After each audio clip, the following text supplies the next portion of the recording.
forces du colonel Kadhafi repoussent l'après-midi les troupes rebelles. La cité pétrolière de Ras Lanouf, base la plus avancée des insurgés dans l'est du pays, est tombée ce dimanche.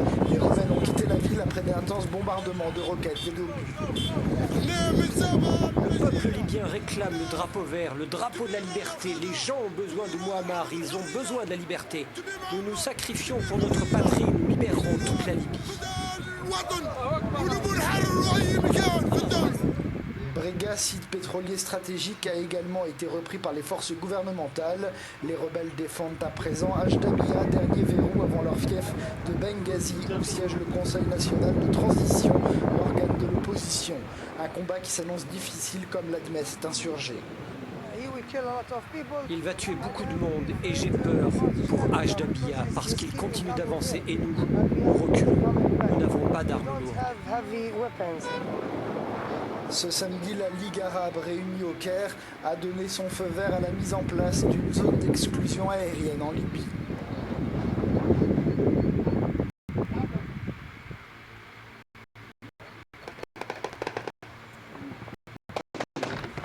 Sous le feu des troupes de Kadhafi, les insurgés battent en retraite.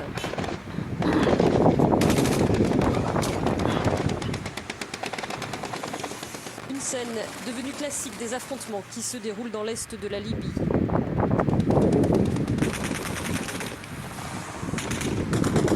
Depuis plusieurs jours, la ligne de front stagne aux environs de Marsa El Brega, un important terminal pétrolier qui a changé plusieurs fois de main. Sur le front ouest, Misrata, seule ville aux mains des rebelles, est toujours assiégée. Aujourd'hui, l'armée pro-Kadhafi l'a intensément bombardée à l'artillerie lourde. Selon les rebelles, des zones résidentielles sont visées. Information toutefois impossible à vérifier. Les autorités libyennes empêchent les journalistes de se rendre sur place. Selon les témoignages de blessés évacués de la ville, la situation est dramatique. Les hôpitaux débordés, comme c'est le cas ici aussi, à Ajdabia, situé en zone rebelle.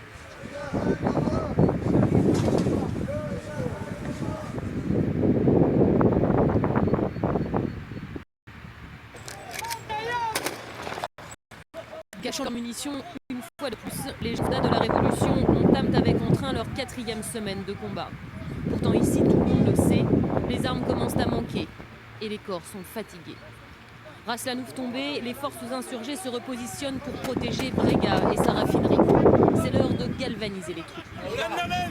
N'oubliez jamais que vous n'êtes pas seul. Si vous vous faites arrêter par les mercenaires, ne leur donnez aucune information. On va y arriver.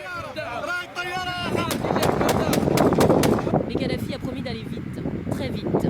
Terrifiée, la population a quitté les lieux. Mais où fuir? Autour de la petite ville de Brega, il n'y a que le désert. Beaucoup d'habitants se sont donc réfugiés à Ajdabia, à 80 km d'ici. C'est là, à l'abri chez un ami que nous rencontrons Souleymane Naoki. Il a fui en quelques minutes, abandonnant tout derrière lui. Quand je suis sorti de chez moi, j'ai vu des dizaines de gens s'enfuir dans les rues à toute vitesse. Là, je me suis dit qu'il allait se passer quelque chose de grave. Alors je suis parti.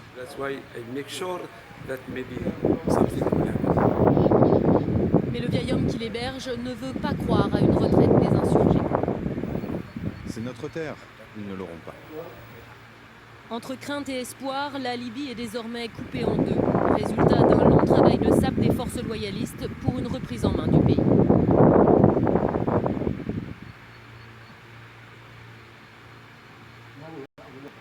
Les chars kadhafistes calcinés, abandonnés sur le champ de bataille l'indiquent. Nous approchons d'Ajdabia. Soudain, au milieu de la route, un attroupement. On va les réduire en miettes. C'est d'ici que les hommes partent se battre. Nous sommes au dernier checkpoint avant la ligne de front. Cet homme est un civil. Il va se battre avec son cœur. C'est tout ce qu'il a. Mohamed non plus ne manque pas de cœur. 2 jours qu'il essaie désespérément d'entrer dans Ajdabia. Déterminé, il sait pourtant que cette guerre est loin de se jouer à armes égales. Eux, ils ont des tanks et des tireurs d'élite. Vous battez avec quoi? Moi, j'ai que ça. Les insurgés le savent, la menace est là, toute proche. Et même lorsque les avions de la coalition survolent la zone, le doute subsiste. Je le vois pas, je peux l'entendre, mais je sais pas qui c'est.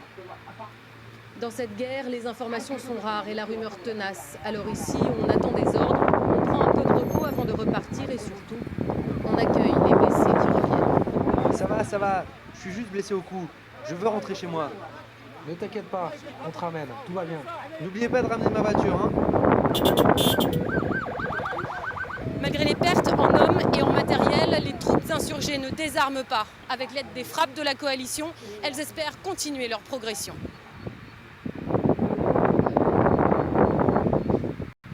La matinée commençait comme les précédentes. Les réfugiés se pressaient à la frontière pour entrer en Tunisie. Quand soudain, juchés sur des pick-up, des Libyens brandissant des portraits de Kadhafi font leur apparition au milieu de la foule. Ces gens veulent partir, il n'y a pas de problème, ils ont le droit. Mais ils ont faim, alors on leur apporte de la nourriture et de l'eau.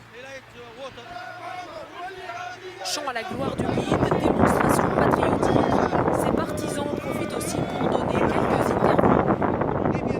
Il n'y a pas de problème en Libye, il n'y a pas de guerre, personne n'a été tué. Tu vois cet homme-là, un Baghladi, il n'avait pas de problème en Libye, mais maintenant, il en a pour rentrer en Tunisie.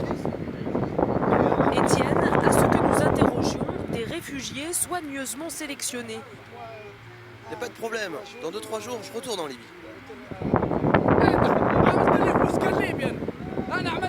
J'ai fait fortune en Libye. La Tunisie, c'est zéro.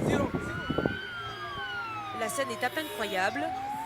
Une demi-heure sur place, le temps de lancer leur message aux médias, et les hommes de Kadhafi font